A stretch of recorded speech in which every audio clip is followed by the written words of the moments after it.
E aí, galera, tem um negócio que está acontecendo, que é o avanço desse vírus, e aqui vem um pouquinho da história de como que isso se tornou o que está sendo hoje, tá? O que está acontecendo hoje começa há muitos anos atrás, começa após a erradicação da varíola, e aí a gente teve, na década de 80, lá, alguns casos, 340 casos na República Democrática no Congo, alguns poucos casos em outros países, e vejam que isso vai aumentando. Então, na década de 90, 511 casos no Congo, 9 no Gabão.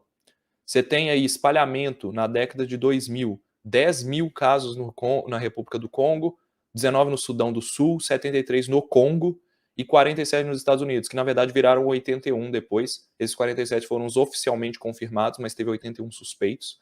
Como é que isso foi parar nos Estados Unidos? Foi aí que o mundo ficou sabendo que existe a monkeypox, né, a varíola de macaco.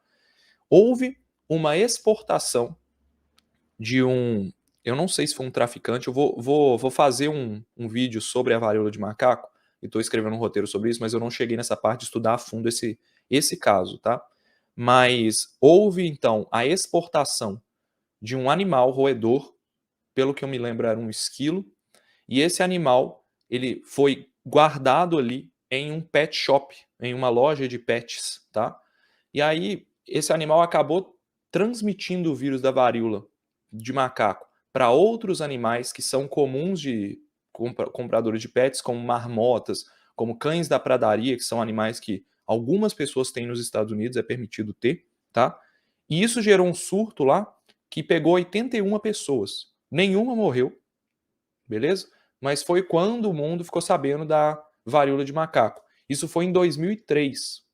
E desde então, os Estados Unidos investem em empresas, tem uma agência americana de pesquisa biomédica, bioproteção, que investe em empresas que tentam desenvolver vacinas para varíola de macaco. Porque a varíola de macaco é um problema na África e ela tem potencial de ser uma pandemia. A gente falar isso é muito precipitado, mas ela tem todos os critérios para se tornar pandêmica, tá? Tem todos os critérios. Então, como os Estados Unidos são um país muito preparado na parte de vigilância e na parte de defesa, né? Defesa biológica, até para evitar ataques biológicos e tudo mais, eles investem muito no desenvolvimento de vacinas contra esses vírus que a gente sabe que acabam acometendo algumas populações no mundo. Então, às vezes a gente pode pensar, pô, mas os caras já desenvolviam vacina para esse vírus que está aparecendo agora. Não, o vírus da monkeypox é conhecido desde a década de 50, primeiro caso em humano em 70, e desenvolvimento de vacina desde essa época aí se fortaleceu. Tá? De 2003 para cá, vem se fortalecendo, e recentemente, uma empresa dinamarquesa conseguiu fazer uma vacina específica para vacina de varíola de macaco. Então, os Estados Unidos foram lá, viraram para essa empresa e falaram: eu quero comprar essas vacinas quando vocês tiverem capacidade de produção. Isso foi em 2017. Tá? Em 2017. Eles fizeram uma opção de compra, um contrato no qual você faz um contrato que você pode vir a comprar no futuro. Então, eu quero garantir as minhas doses. Os Estados Unidos foram lá e fizeram com essa empresa dinamarquesa essa, esse contrato, e aí garantiram que eles poderiam comprar. Olha só, isso que eu falo assim, assim, existe um risco disso se espalhar, remoto, né? E os Estados Unidos já pensavam nisso, e aí investiram quando a empresa anunciou, fizeram um contrato de opção. Se for preciso, eu compro. Tá? E aí a gente já vai voltar nessa história. Tá? Isso foi em 2017. Mas fato é que começou a se espalhar, o mundo fica sabendo da varíola de macaco em 2003. Depois, na década de 2010 até 2019, isso escala para o Reino Unido, tá? Israel também. Então sai da África, começa a virar um problemaço na África, atinge Nigéria, que é um país extremamente populoso, é um país relativamente rico ali da região, então também é um país que tem um sistema de saúde mais adequado e tudo, para poder tratar esses casos e relatar isso para a OMS. Então é aí que a varíola de macaco ela começa a se tornar um problema de classe mundial. Em 2010, então, tem esse avanço do vírus pela República Central-Africana, pela região central-africana e África Ocidental, e vários virologistas do mundo começam a olhar para isso com mais cuidado. Falar assim, cara, isso aqui pode escalar para virar uma epidemia, e ele tem esse potencial.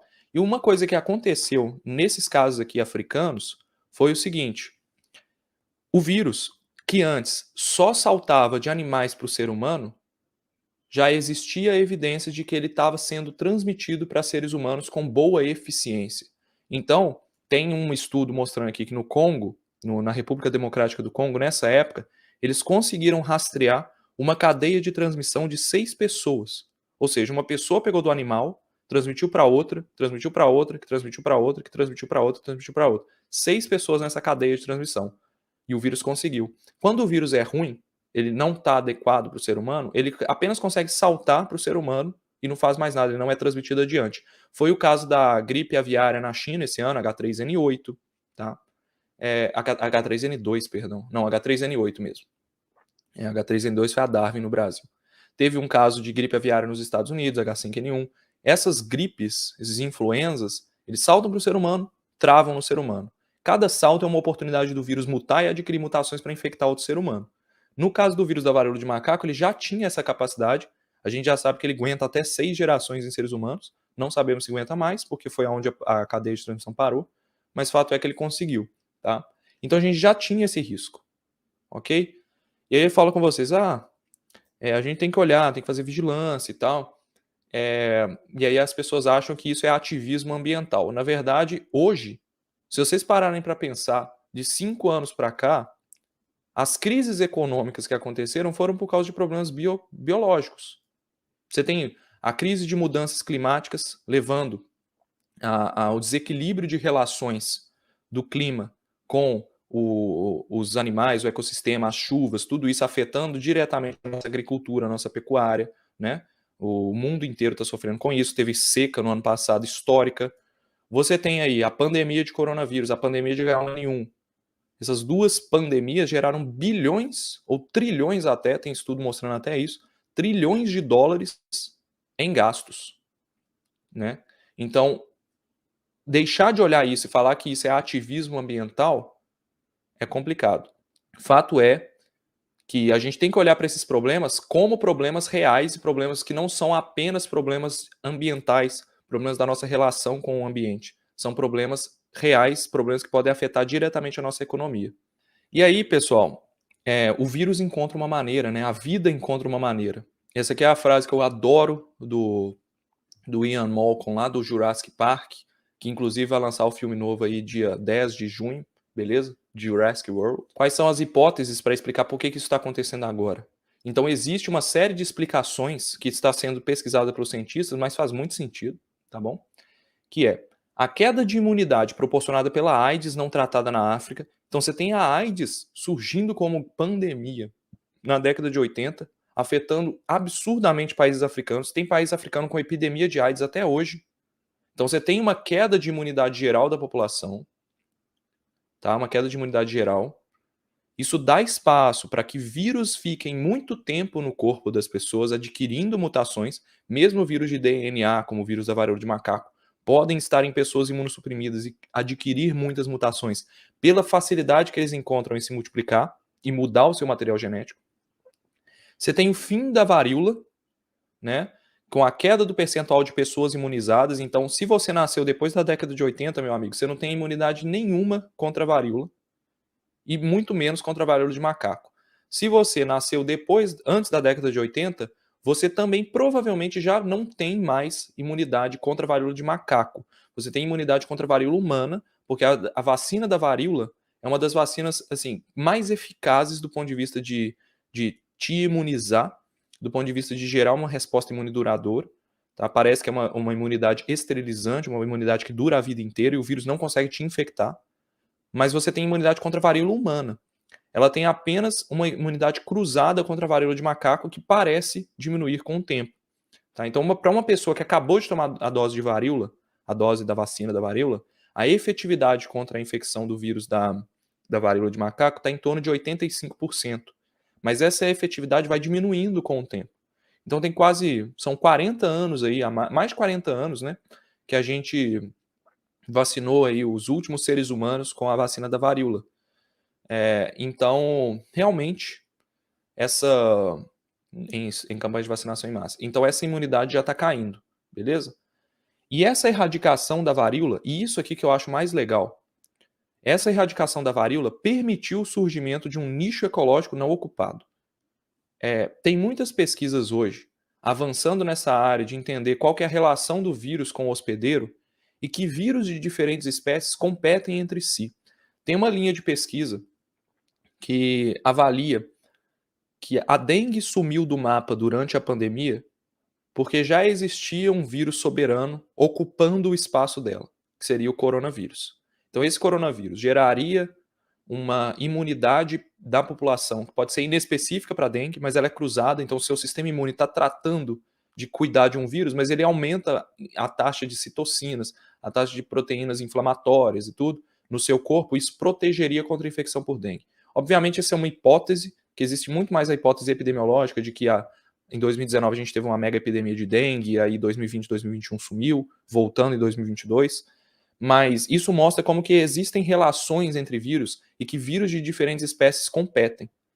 A gente já sabe que o vírus da varíola de macaco e o vírus da varíola humana infectam praticamente a mesma via dentro do corpo. Então eles competem entre si. Quando você tem um grande vírus erradicado, que é o da varíola, você abre espaço para um outro vírus, que às vezes não é o melhor do ponto de vista da seleção natural, ocupar esse espaço. Então, na África, você provavelmente tinha muitos casos de varíola humana acontecendo. Quando essa varíola é erradicada, esse vírus de macaco, que não era muito forte, muito capaz de infectar o humano, ele vai ocupando esse espaço porque ficou mais fácil. Então isso surgiu um nicho ecológico não ocupado, tá? Isso mostra como que então essa relação altera. Então o que eu posso tirar disso? A gente sempre vai conviver com o vírus. Nunca vamos erradicar todos os vírus da natureza. Nunca. A virosfera, que o pessoal fala, né? Porque falar biosfera é falar dos seres vivos, né? Que vivem na Terra. Mas a virosfera, que é a quantidade de vírus que a gente interage todos os dias, até a pergunta do meu amigo lá de cima que estava falando que vacinas causaram isso, a gente está interagindo com vírus todos os dias, todo minuto. Eu estou respirando vírus aqui, você está respirando vírus aí na sua casa, tá? Isso é normal, não é para deixar ninguém ansioso, tá bom? E esses vírus interagem entre si. E às vezes a gente pode ter uma epidemia sem saber, mas na verdade isso foi uma relação que foi disruptada ali, um desequilíbrio, entendeu? Então, toda vez que a gente coloca desequilíbrios na equação, a gente tem então o surgimento de novos dominantes, beleza? Então, essa é a teoria por trás do que está explicando esse aumento dos casos de varíola de macaco aí ao longo do tempo.